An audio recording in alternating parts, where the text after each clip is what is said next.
الحمد لله نحمده ونستعينه ونستغفره ونؤمن به ونتوكل عليه ونعوذ بالله من شرور أنفسنا ومن سيئات أعمالنا من يهده الله فلا مضل له ومن يضلله فلا هادي له ونشهد أن لا إله إلا الله وحده لا شريك له ونشهد أن سيدنا وسندنا ومولانا محمدا عبده ورسوله أما بعد فأعوذ بالله من الشيطان الرجيم بسم الله الرحمن الرحيم ما كان محمد أبا أحد من رجالكم ولكن رسول الله وخاتم النبيين وقال تعالى في مقام آخر اليوم أكملت لكم دينكم وأتممت عليكم نعمتي ورضيت لكم الإسلام دينا وقال النبي صلى الله عليه وسلم أنا خاتم النبيين ولا نبي بعدي أو كما قال عليه الصلاة والسلام آمنت بالله صدق الله مولانا العظيم وصدق رسوله النبي الكريم ونحن على ذلك لمن الشاهدين والشاكرين والحمد لله رب العالمين.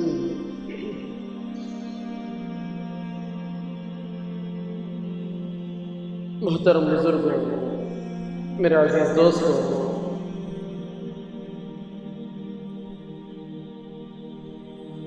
مسلمان کے لیے اس دنیا میں جینا اللہ تعالیٰ نے دشوار کر رکھا ہے. یعنی ایک چیلنج ہے مسلمان کے لیے کہ مسلمان دنیا میں اپنے ایمان کے ساتھ، اپنے اسلام کے ساتھ، اپنے صحیح عقائد کے ساتھ زندگی گزار کر اللہ کے پاس چلا جائے. جگہ جگہ پر الگ الگ طریقے سے الگ الگ فرقوں میں یہ کوششیں جاری و ساری ہیں کہ کس طریقے سے مسلمان کے عقائد کو برباد کیا جا سکے، مسلمان کے ایمان پر کس طریقے سے ڈاکہ ڈالا جا سکے. آج انشاءاللہ ایک بہت بڑا عقیدہ جس سے اکثر مسلمان لا علم بھی ہیں، مطلب اب تک اپنی زندگی کی ضروریات میں مشغولی کی وجہ سے اپنی کام کاج، دکانداری، اپنی دنیا، اپنے کام و کاج میں مشغول ہو کر شاید کہ یہ بات ان تک نہ پہنچی ہو، مگر بڑا حساس مسئلہ ہے، بڑا عظیم عقیدہ ہے جس کے بارے میں انشاءاللہ آج بات آئے گی.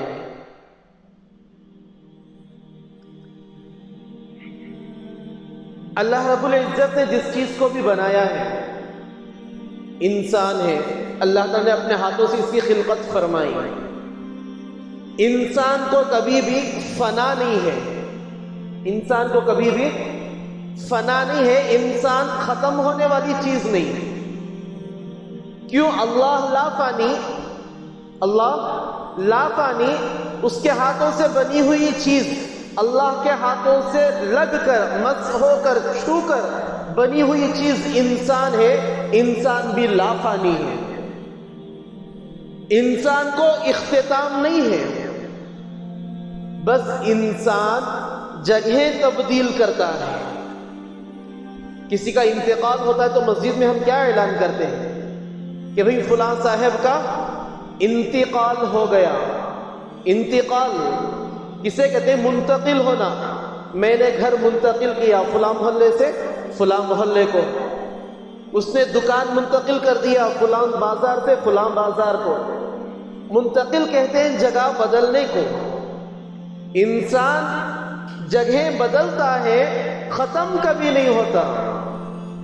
عالم ارواح میں تھا، روحوں کا میدان، روحوں کی دنیا. اللہ تعالیٰ نے وہاں سے باپ کی پشت میں بھیجا، باپ کی پشت سے ماں کے رحم میں، ماں کے رحم سے دنیا میں، اور دنیا سے پھر آخرت کی طرف سفر کرنا ہے. دنیا سے ہم آنکھ بند کریں گے، آخرت کا سفر شروع ہو جائے گا، پھر لافانی زندگی کی طرف جانا ہے. جب انسان کو فنا نہیں تو اس کا مطلب کیا کہ انسان کے لیے بقا ہے، انسان کو باقی رہنا ہے، کہیں نہ کہیں اس کو رہنا ضرور ہے. اس کے تقدیر میں جہاں پر لکھا ہوا ہوگا، دنیا میں اگر اس کا وقت ہے تو دنیا میں باقی ہے. ماں کے پیٹ کا اگر وقت ہے، کسی کے لیے 9 مہینے کی مدت لکھ دی جاتی ہے، وہ 9 مہینے ماں کے پیٹ میں رہتا ہے. کسی کے لیے 7 مہینے تو 7 مہینے رہتا ہے. دنیا میں ایسی بھی لوگ گزرے ہیں، اللہ نے 4 سال انہیں ماں کے پیٹ میں رکھا تھا، 4 سال کے بعد ان کی ولادت دنیا میں ہوئی. الغرض انسان کے لیے بقا ہے، رہنا ہے، فنا نہیں ہے.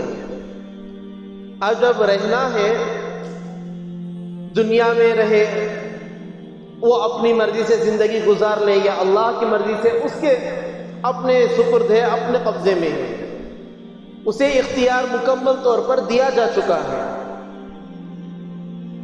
مگر جب دنیا کی آنکھ بند ہوگی، آخرت کا سفر کرے گا، وہاں پر بھی اسے رہنا ہی ہے، ختم تو نہیں ہے، فنا تو انسان کو نہیں ہے.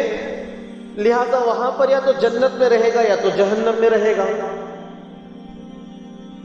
آپ حضرات جیسے ہی اذان ہوئی، اپنے آپ کو تیار کیا، مسجد کو آئے. کس لیے آئے بھائی؟ آپ کی نیت یہ ہے کہ بھائی پہلے مسجد میں جائیں، کچھ دین کی باتیں سنیں، مسجد میں پہلے جا کر زیادہ ثواب حاصل کریں. اللہ کے گھر میں بیٹھیں تو بیٹھنے کا بھی ثواب ملتا رہتا ہے، ثواب حاصل کرنے کے لیے آپ آئے ہیں. صبح کوئی فجر کو اٹھتا ہے، میٹھی نیند کو قربان کر رہا ہے، گرم بسترے کو چھوڑتا ہے، وہ قربان کر کے میٹھی نیند کو ٹھنڈے پانی سے وضو بنا کر رکھ کے حضور پیش ہوتا ہے، اپنی پیشانی ٹیکتا ہے، ماتھا رگڑتا ہے. کس لیے؟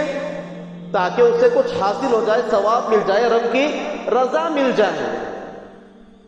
یعنی کہیں نہ کہیں یہ یقین ہے کہ بھئی مرنے کے بعد کی زندگی ہے، اگر وہاں پر خوش و خرم رہنا ہے تو یہاں پر نیک اعمال ہمیں کرنے ہیں. صدقہ خیرات انسان کرے، زکوٰۃ ادا کرے، حج دے، روزے انسان رکھتا ہے، ہم اور آپ نمازیں پڑھ رہے ہیں، سچ کہتے ہیں، جھوٹ سے بچتے ہیں، معاملہ صحیح رکھتے ہیں. کیوں؟ ہمارا یہ عقیدہ ایمان ہے کہ بھئی مرنے کے بعد بھی ہمیں باقی رہنا ہے، ہماری ایک زندگی ہے، اس زندگی کے اندر اگر راحت چاہتے ہیں، رب کی رضا چاہتے ہیں، خوشنودی چاہتے ہیں، سکون و اطمینان چاہتے ہیں، تو ہمیں نیک اعمال دنیا میں کرنے ہیں. مگر ایک بات سمجھ لیں، نیک اعمال کی قبولیت، نیک اعمال کی قبولیت کا اللہ رب العزت نے ایک معیار رکھا ہے. وہ معیار کیا ہے؟ وہ یہ ہے کہ بندے کا ایمان اللہ پر ہو، بندہ مومن ہو، بندہ ایمان والا ہو، تب اس کے نیک اعمال قابل قبول ہیں. اگر وہ ایمان والا نہیں ہے، اگر وہ مومن نہیں ہے، تو اس کے اعمال قابل قبول نہیں ہیں. کوئی غیر ہے جس کا اللہ پر ایمان نہیں ہے، وہ مسلمان نہیں ہے، وہ ثواب کے راستے میں، نیکی کے راستے میں اپنی ساری دنیا لٹا دے، اس کو 1 پیسے کا ثواب ملنے والا نہیں ہے. ثواب ملنے کے لیے، نیک اعمال کے قبول ہونے کے لیے شرط ایمان ہے. اور یہ جو ایمان ہے بڑا نازک مسئلہ ہے، بڑی حساس شے ہے، بہت بہت بہت نازک چیز ہے ایمان. انسان کے عقائد میں اللہ کو ایک ماننا ہے، توحید بڑا عقیدہ ہے. توحید کے اندر ذرہ سا اگر انسان چھلک گیا، لچک گیا، اس کی توحید کے اندر لچک آ گئی، اس کا ایمان جاتا رہے گا. رسالت، اللہ کے نبی کو رسول ماننا، ان کی نبوت کا اقرار کرنا، ان کو تسلیم کرنا، اس نبوت کی تعلیمات کے مطابق زندگی گزارنا، یہ عقیدہ ہے. اس عقیدے کے اندر اگر تھوڑی سی بھی لچک آ گئی، ایمان جاتا رہا. اور ایسے ہی رسالت کو، جیسے نبی کو نبی ماننا ہے، حضرت محمد مصطفیٰ صلی اللہ علیہ وسلم کو اللہ کا بندہ اور اللہ کا رسول تسلیم کرنا ہے، نبی کی تعلیمات کو ماننا ہے، ایسے ہی نبی کے ساتھ جڑا ہوا ایک بڑا عقیدہ ہے، وہ ہے ختم نبوت کا عقیدہ. ختم نبوت کا عقیدہ بہت بڑا عقیدہ ہے، جس کے بارے میں عمومی طور پر لا علمی ہے. عام طور پر مسلمان اللہ کو مان رہا ہے، نبی کو بھی مان رہا ہے، قرآن کو مانتا ہے، شریعت کو مانتا ہے، ختم نبوت کا علم نہیں ہوتا. ختم نبوت کیا چیز ہے اسے اس کا علم ہی نہیں ہے. قرآن مجید میں اللہ رب العزت فرماتے ہیں ما كان محمد ابا احد من رجالكم ولكن رسول اللہ وخاتم النبیین، کہ محمد تم میں سے کسی کے والد نہیں ہے، کسی کے باپ نہیں ہے، اس کا الگ شان نزول ہے. الغرض آگے اللہ تعالیٰ فرماتے ہیں ولیکن رسول اللہ، مگر وہ اللہ کے رسول و خاتم النبیین اور خاتم الانبیاء ہیں، نبیوں کے سلسلے کو ختم کرنے والے، سب سے آخری نبی. خطبے کے اندر جو حدیث پڑھی گئی، اللہ کے نبی صلی اللہ علیہ وسلم نے فرمایا انا خاتم النبیین، میں سب سے آخری نبی ہوں، نبیوں کی لڑی کو، نبیوں کے سلسلے کو میں ختم کرنے والا ہوں، پورا کرنے والا ہوں. ولا نبی بعدی، اور میرے بعد کوئی نبی آنے والا نہیں ہے، میرے بعد کوئی نبی آنے والا نہیں ہے. مسلمان کے لیے، ہر ایک ایمان والے کے لیے یہ چیز ضروری ہے کہ وہ جس طریقے سے اللہ پر ایمان رکھتا ہے، نبی پر ایمان رکھتا ہے، اسی طریقے سے اس کا ایمان یہ بھی ہو کہ ہمارے نبی آقا نامدار تاجدار مدینہ حضرت محمد مصطفیٰ صلی اللہ علیہ وسلم خاتم الانبیاء ہے، خاتم المرسلین ہے، ان کے بعد کوئی نبی آنے والا نہیں ہے. اللہ کا لاکھ لاکھ شکر ہے کہ ہمارے اس صوت، ہمارے اس علاقے کے اندر یہ فتنہ کہ بھئی آخری نبی کون ہے کون نہیں ہے، یہاں پر بھی کچھ محنتیں ہو رہی ہیں، مگر خدا کا لاکھ لاکھ کرم ہے کہ اتنی زیادہ محنت یہاں پر اس موضوع پر نہیں ہے.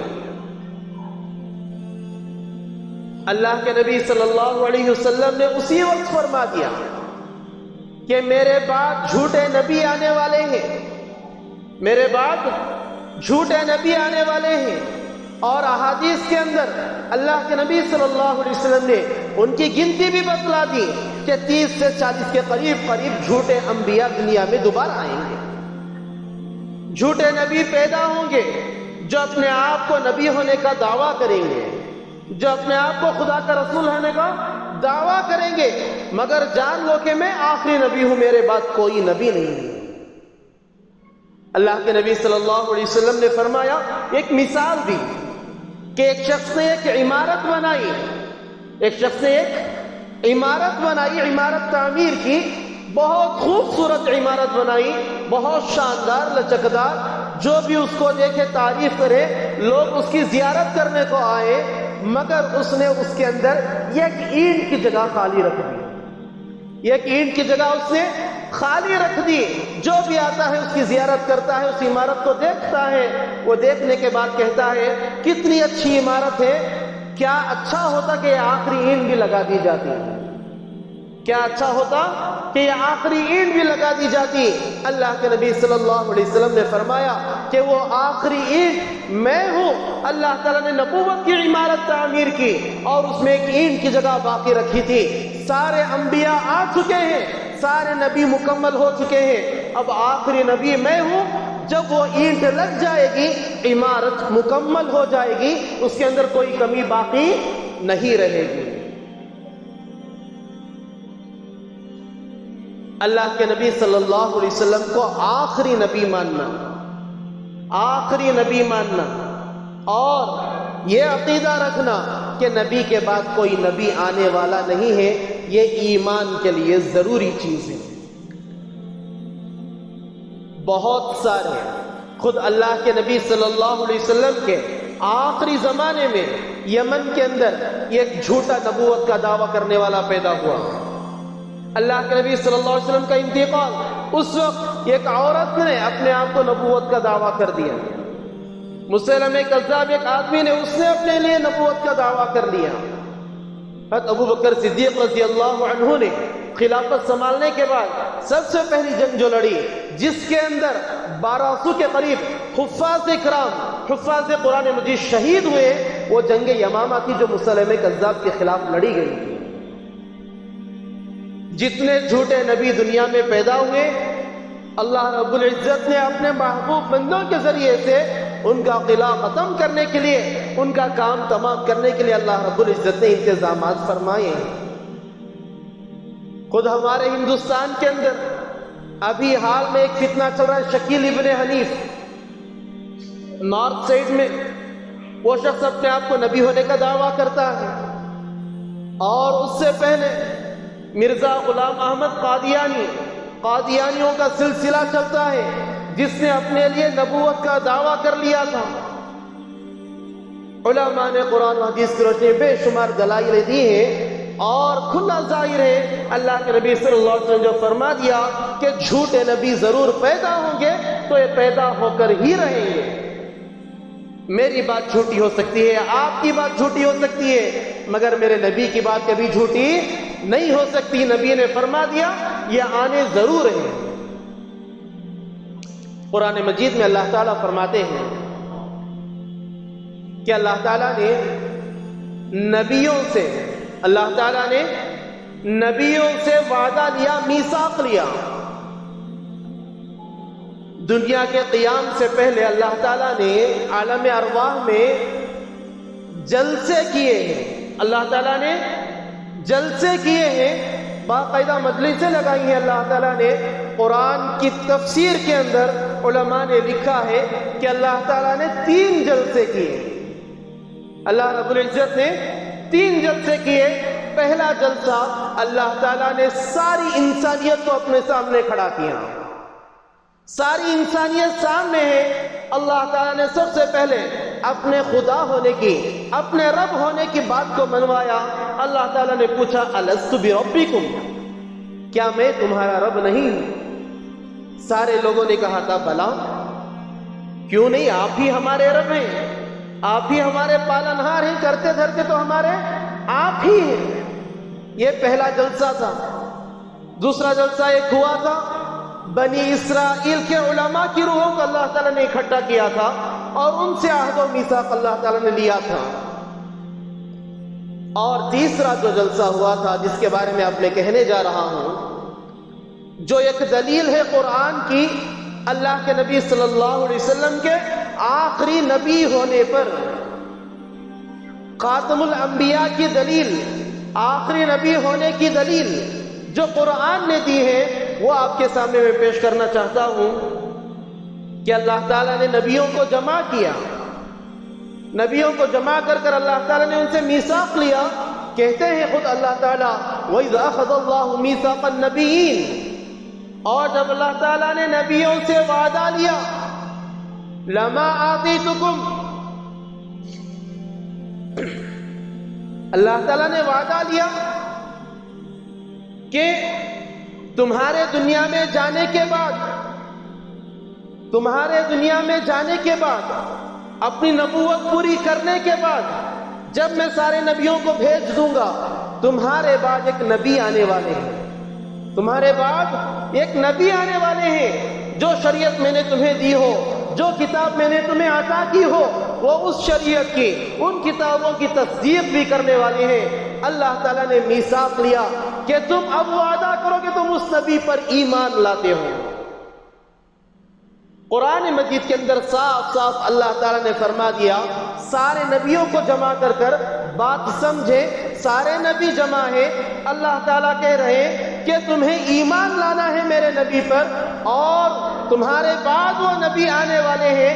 گویا یہ دلیل ہے کہ اس وقت جتنے لوگ وہاں پر موجود تھے وہ تمام کے تمام نبی تھے، اور وہ تمام کے تمام ہمارے آقا حضرت محمد مصطفیٰ صلی اللہ علیہ وسلم کے اس دنیا میں آنے سے پہلے آ چکے ہیں۔ جو اس مجلس میں موجود نہیں تھا وہ نبی نہیں ہے، جو اس مجلس میں موجود نہ ہو وہ نبی نہیں، اور جو موجود تھے وہ پہلے آ چکے۔ بعد میں ہمارے نبی حضرت محمد مصطفیٰ صلی اللہ علیہ وسلم کو مبعوث کیا گیا ہے۔ یعنی یہ آیت دلیل ہے اس بات پر کہ اللہ تعالیٰ نے ہمارے نبی کو خاتم الانبیاء بنا کر بھیجا، خاتم المرسلین بنا کر بھیجا، خاتم النبیین بنا کر بھیجا، کہ سارے نبیوں کے جانے کے بعد ہمارے نبی کی باری آئے گی اور سارے نبی ہمارے نبی پر ایمان لائیں گے۔ ہمارے نبی نبیوں کے نبی ہیں، نبیوں کے نبی۔ کس طریقے سے؟ اسی آیت کی دلیل کہ اللہ تعالیٰ نے وعدہ لیا کہ اس نبی پر ایمان لانا ہے۔ حضرت آدم اپنے نبی کے نبی، اپنی امت کے نبی تھے، حضرت ابراہیم اپنی امت کے نبی، حضرت نوح اپنی امت کے نبی، حضرت موسیٰ اپنی امت کے نبی۔ ہمارے آقا امت کے بھی نبی اور نبیوں کے بھی نبی ہیں۔ اللہ تعالیٰ نے ہمارے نبی کا درجہ بہت اونچا رکھا ہے، بلکہ مفسرین نے یہاں تک فرمایا ہے کہ تمام نبیوں کو جو نبوت ملی وہ طفیلی نبوت تھی۔ ہمارے نبی کو دنیا میں بھیجنا تھا، اب اللہ تعالیٰ کو اپنے حبیب کو اس دنیا میں مبعوث فرمانا تھا۔ ان کے بھیجنے سے پہلے ان کی تعریف بتانے کے لیے، ان کی نشانیاں بتلانے کے لیے، ان کے حرکتوں کو، ان کے سکنات کو، ان کے نقلوں کو بتلانے کے لیے کہ آخری نبی کیسے ہوں گے، آخری نبی کس خاندان سے ہوں گے، آخری نبی کی کیا نشانیاں ہوں گی، آخری نبی کی کیا تعریفیں ہوں گی، بس یہ بتانے کے اللہ تعالیٰ نے حضرت آدم سے لے کر حضرت عیسیٰ تک کے نبیوں کو مبعوث فرمایا۔ سارے نبیوں کو نبوت ہمارے نبی کے طفیل میں ملی ہے، اور ہمارے نبی کو نبوت نبی ذاتی ملی ہے۔ ذاتی نبوت اللہ تعالیٰ نے ہمارے نبی کو عطا فرمائی، تمام انبیاء کو نبوت طفیلی نبوت ملی ہے۔ اللہ تعالیٰ فرماتے ہیں قرآن مجید میں، بات سمجھ میں آ رہی ہے کہ ہمارے نبی سب سے آخری نبی ہیں، اس کی دلیل قرآن سے موجود ہے۔ 200 سے زائد احادیث اللہ کے نبی صلی اللہ علیہ وسلم کی اس عنوان پر موجود ہے کہ میں آخری نبی ہوں، میرے بعد کوئی نبی آنے والا نہیں ہے۔ اللہ کے نبی صلی اللہ علیہ وسلم نے صاف طور پر امت کو بتلا دیا کہ آخری نبی میں ہی ہوں، میرے بعد کوئی نبی آنے والا نہیں ہے۔ اور ایک دلیل قرآن سے سنیں، اللہ تعالیٰ نے آیت نازل فرمائی، اليوم اکملت لکم دینکم واتممت علیکم نعمتی ورضیت لکم الاسلام دینا۔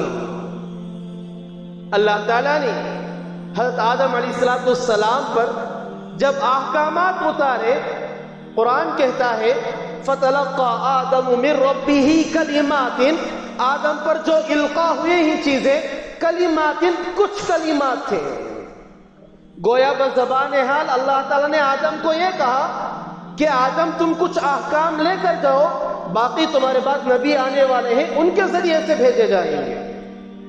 حضرت ابراہیم، اللہ تعالیٰ نے کچھ صفحات انہیں دیے، کچھ شریعت انہیں دی۔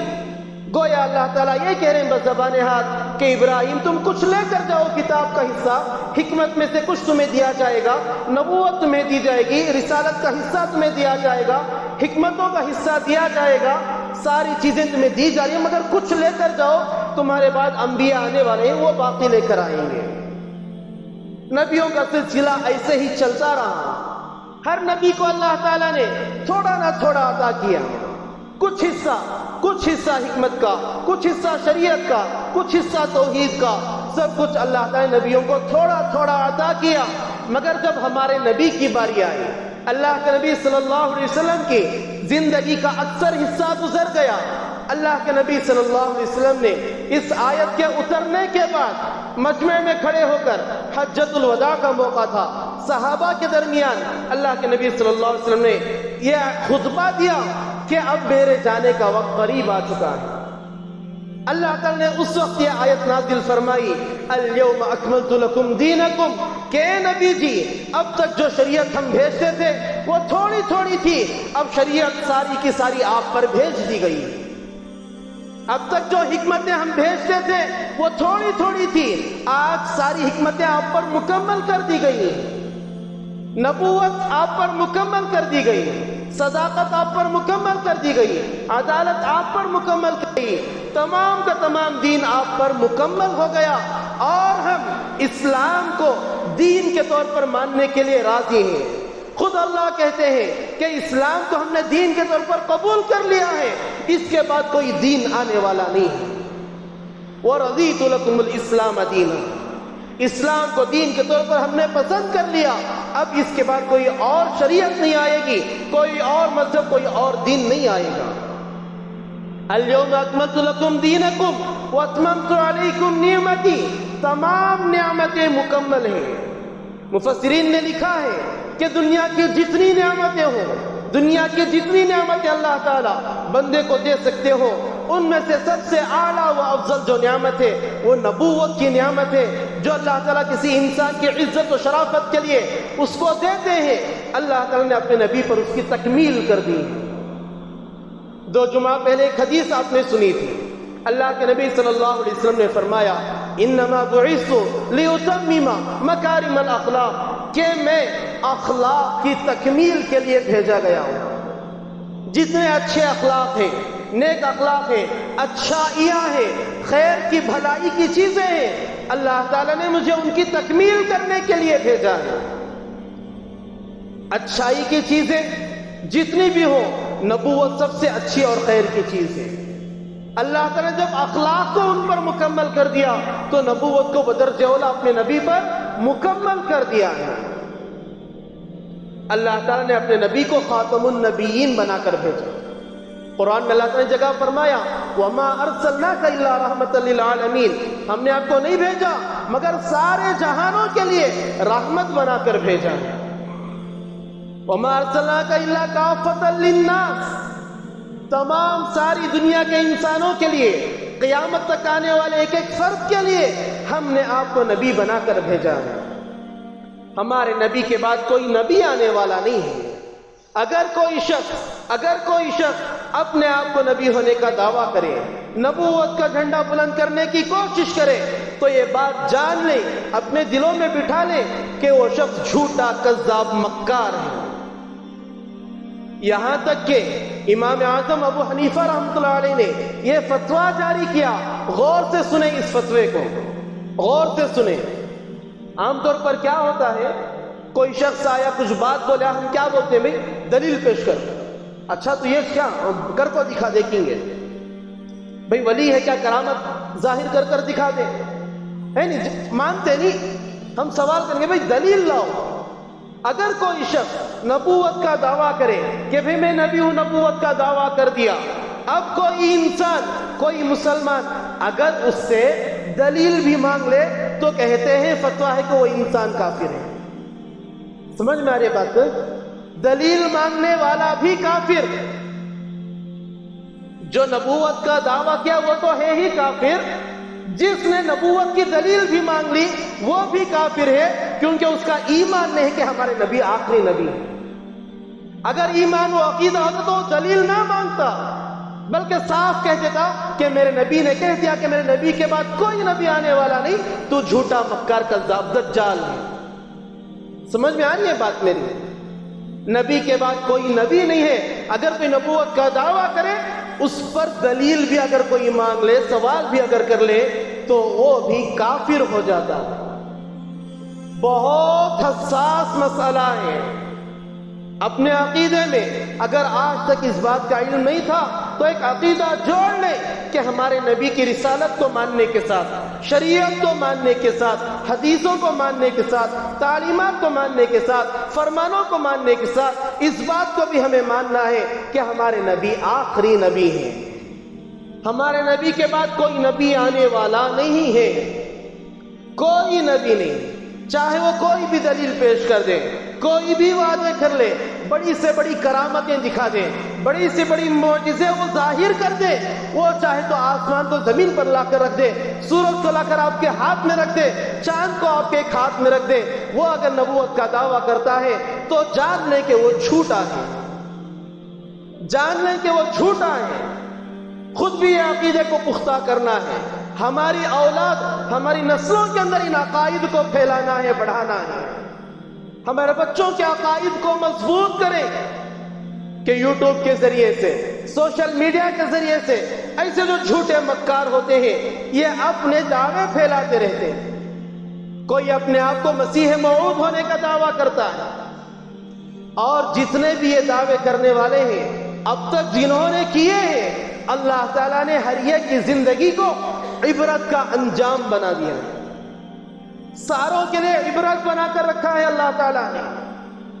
جو کوئی بھی نبوت کا دعویٰ کیا تھا یا تو دیوانہ ہو کر مرا، یا تو پیخانے میں لچپت ہو کر مرا، یا تو بڑا ذلیل و خوار ہو کر وہ مقتول ہوا، جہنم رسید ہوا، کسی کی زندگی اچھی نہیں گزری۔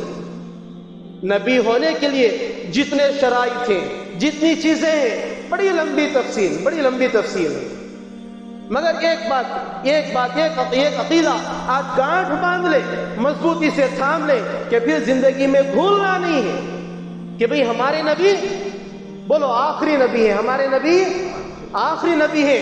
جو ہمارے نبی کے بعد کوئی نبوت کا دعویٰ کرے وہ کافر ہے، جو کوئی اس کی نبوت کو مان لے وہ ایمان سے خارج ہے، یہاں تک کہ کوئی اس نبوت پر دلیل بھی مانگ لے، سوال بھی مانگ لے، وہ بھی ایمان سے خارج ہے۔ سمجھ میں آ رہے گا؟ عقائد کو مضبوط کرنا بہت لازم اور ضروری چیز ہے۔ نیک اعمال، زکوٰۃ دینا، صدقہ دینا، فطرہ دینا، نیک اعمال ہے، تھوڑا بہت آگے پیچھے ہو گئے چل سکتا ہے، تھوڑا بہت آگے پیچھے ہو گئے تو چل سکتا ہے۔ اللہ تعالیٰ کی رحمت بڑی ہے، بہت غفور الرحیم ہے اللہ تعالیٰ، ہو سکتا ہے کہ آپ کے اعمال کی کمی بیشی کو معاف فرما دیں۔ اگر عقیدہ بگڑ گیا تو آپ کا ایمان ہی نہیں رہے گا۔ یہ صرف ایک عقیدہ نہیں، اللہ کے بارے میں جتنے عقائد ہیں، نبیوں کے بارے میں جتنے عقائد ہیں، صحابہ کے بارے میں عقائد ہیں، اولیاء اللہ کے بارے میں عقائد ہیں، فرشتوں کے بارے میں عقائد ہیں، آخرت کے بارے میں عقیدہ ہے، قیامت کے بارے میں عقیدہ ہے، جنت اور جہنم کے بارے میں عقیدہ ہے، قرآن کے بارے میں عقیدہ ہے۔ تمام عقائد کو جانیں، اپنے امام سے ملے، اپنے علماء سے ملے، جن پر بھروسہ ہو کہ یہ صحیح دین کی بات ہمیں پہنچا سکتے ہیں، ان سے تعلق کو جوڑیں، ان سے سیکھیں، جب موقع ملے کوئی دین کی بات معلوم کریں۔ کہہ رہا ہوں کہ اعمال میں کمی چل سکتا ہے، اللہ معاف کر سکتے ہیں، عقیدہ ہی اگر بگڑ گیا تو اعمال کا کوئی اعتبار ہی نہیں رہے گا، لہذا اپنے عقائد کو مضبوط کریں۔ آج جو عقیدہ ہم نے سیکھا اس کو صحیح طور پر جانیں، آدھے گھنٹے کے اندر کتنی بات آپ تک پہنچ سکتے ہیں، اور وہ بھی ہفتے میں ایک بار دین کی بات سننے کا موقع ملتا ہے۔ بھئی 1 گھنٹے کو آ گئے، مجمع زیادہ رہا، باتیں دل سے نکلتی ہیں، لوگ رہتے ہیں، سننے والے ہوتے ہیں، دیواروں کو تو سنا نہیں سکتے، نہیں، دیواروں کے کان ہوتے، وہ تو مثال ہے، سو حقیقت میں نہیں رہتے، دیواروں کو سنا تو نہیں سکتے، سنانے آتے ہیں، آپ کے لیے ہیں۔ اگر آپ لوگ بیٹھے رہے، سننے کے لیے آ جائیں، اپنے ایمان کے بچانے کے لیے، اپنے اعمال کو صحیح کرنے کے لیے، اپنے عقائد کو صحیح کرنے کے لیے، جو آپ نماز پڑھ رہے ہیں، جو آپ نیک کام کر رہے ہیں، ان کی قبولیت کی شرط، جیسے میں نے پہلے کہا کہ عقائد صحیح ہو، ہمارا ایمان مضبوط ہو۔ اگر اس کے اندر بگاڑ رہا تو کچھ نہیں ہوگا، لہذا اپنے لیے وقت پر انشاءاللہ آ جائیں، تاکہ ہفتے میں ایک بار کم از کم 1-آدھا گھنٹہ دین کی بات ہمیں سننے کا موقع ملے۔ ہر جمعہ کچھ نہ کچھ نئی چیز سیکھنے کا موقع ملتا ہے، نئی باتیں آتی ہیں، دین کی باتیں آتی ہیں، پہلے کیسا ہوتا تھا، آج کل کچھ ملکوں میں ہے جیسے چائنا ہمارا، ہم اسکولوں میں کیا پڑھاتے ہیں؟ سبجیکٹ دنیا کمانا کسی وجہ سے، سائنس، سوشل، میتھمیٹکس، الگ الگ چیزیں پڑھاتے ہیں۔ وہاں پر ویسا نہیں، وہاں پر کراٹے اسکولوں میں پڑھائے جاتے ہیں، باکسنگ اسکولوں میں پڑھائے جاتے ہیں، پورا دن وہ چلتا ہے، باقی انہوں دین اور مذہب کی چیزیں یا ضرورت کی چیزیں الگ اوقات میں ٹیوشن میں پڑھ لیتے ہیں وہ لوگ۔ پہلا جو زمانہ تھا، پہلی صدیاں تھیں، 100-150 سال پہلے کی صدیوں میں لوگ عمومی طور پر دین سیکھا کرتے تھے۔ بھئی یہاں پر بیٹھے مسجد میں آئے، امام وغیرہ متعین نہیں، یہ متعین سہولت کے لیے تاکہ وقت پر نمازیں ہو جائیں۔ پہلے اس طریقے سے نہیں ہوا کرتا تھا، ہر کوئی قابل ہوتا تھا، ہر کوئی اس قابل ہوتا تھا کہ وہ جب آئے وہ نماز پڑھا سکتا تھا۔ کیوں؟ تاجر ہے، دکان میں بیٹھا ہے مگر وہ مفتی ہوتا تھا، کوئی بڑا سائنسدان ہے مگر وہ بڑا عالم ہوتا تھا، قرآن کا جاننے والا، ہر کوئی دین سے واقف، ہر کوئی دین سے واقف۔ یہ جو مکتب میں ہم بچوں کو بھیجتے ہیں، پہلے اس طریقے سے زیادہ وقت بچوں کا مکتب میں گزرتا تھا، اب 1 گھنٹہ مکتب کو بھیجتی ہیں، باقی پورا وقت اسکولوں میں۔ پہلے بچوں کا اکثر وقت مکاتب میں، مدارس میں گزرتا تھا۔ دنیا مختصر ہوتی تھی کیونکہ اللہ تعالیٰ نے دنیا جو دی ہے ہمیں، اللہ تعالیٰ نے یہ دین حاصل کرنے کے لیے، اس دنیا کے ذریعے سے ہمیں دین کمانا ہے، ثواب کمانا ہے، دینداری حاصل کرنی ہے، اور ہم دنیا کے ذریعے سے دنیا ہی کمانے میں لگ گئے۔ جب صحابہ اس دنیا کے ذریعے سے دین کمانے لگے، دنیا ان کے قدموں میں تھی۔ الغرض وقت لمبا ہو رہا ہے، کہنا یہی ہے کہ اگر آپ حضرات وقت پر آ جائیں، ہر جمعہ کچھ نہ کچھ سیکھنے کا موقع ملے گا، سننے کا موقع ملے گا، ہمارے عقائد صحیح ہوں گے۔ آج جو سنے فائدہ ہوا نہیں ہوا بھی نہیں ہوا، شاید آواز نہیں آ رہی ہے، بات پوری نہیں پہنچی، وہ کھل کو وہ ایک چھوٹا بھی سمجھو، اپنا ناراض نہ کہو، فائدہ ہوا نہیں۔ بھئی بڑا عقیدہ تھا نہیں ہے، ختم نبوت تو بہت بڑا ہے، اس پر ہمیں پتہ نہیں۔ اچھے شہروں میں ہمارے نوجوان جو شہروں میں کام کرنے کے لیے جا رہے ہیں، یا باہر ہمارے نوجوان جاتے، باقاعدہ ان کے ایمان پر ڈاکے ڈالے جا رہے ہیں، دوست بن کر، روم میٹس یا کلیگز بن کر ان کے ایمان کو خراب کرنے کی کوششیں ہو رہی ہیں۔ نوجوان ہم سے مسائل آ کر ایسے پوچھتے، اللہ معاف کرے کہ ان کو کون ایسا دماغ خراب کر رہا ہے سمجھ میں نہیں آتا۔ پوچھے تو وہ کہ وہ دوست تھا، کلیگ تھا، ساتھ میں کام کرنے والا تھا، ٹرین میں جا رہے تھے، ساتھ میں آیا تو ایسا کرے۔ بھئی جب ہمارے عقائد مضبوط ہوں گے، کوئی ہم پر ڈاکہ نہیں ڈال سکتا، ہمارے ایمان کو، ہمارا عقائد کو خراب کوئی بھی نہیں کر سکتا۔ کب؟ جب کہ ہمیں اس کا علم ہو، اور یہ حاصل کرنے کے لیے مدارس تو ہم جاتے نہیں، تو اللہ تعالیٰ نے بزرگوں کے ذریعے سے ایک نظام بنایا ہے جمعے کے دن کا کہ آدھا گھنٹہ دین کی بات ایک امت کے ذریعے تک پہنچائی جا سکے۔ لہذا تمام حضرات کوشش کریں کہ وقت پر آ جائیں، فکر سے، طلب سے آئیں، تاکہ ہم بھی طلب سے، فکر سے آپ کے سامنے بات پیش کر سکیں۔ اللہ تعالیٰ سے دعا کہ اللہ تعالیٰ ہم تمام کو اللہ پر ایمان کے ساتھ، نبی پر ایمان کے ساتھ، ختم نبوت کے عقیدے کو بھی مضبوطی سے تھامنے کی توفیق عطا فرمائے۔ آمین۔ وآخر دعوانا ان الحمد للہ رب العالمین۔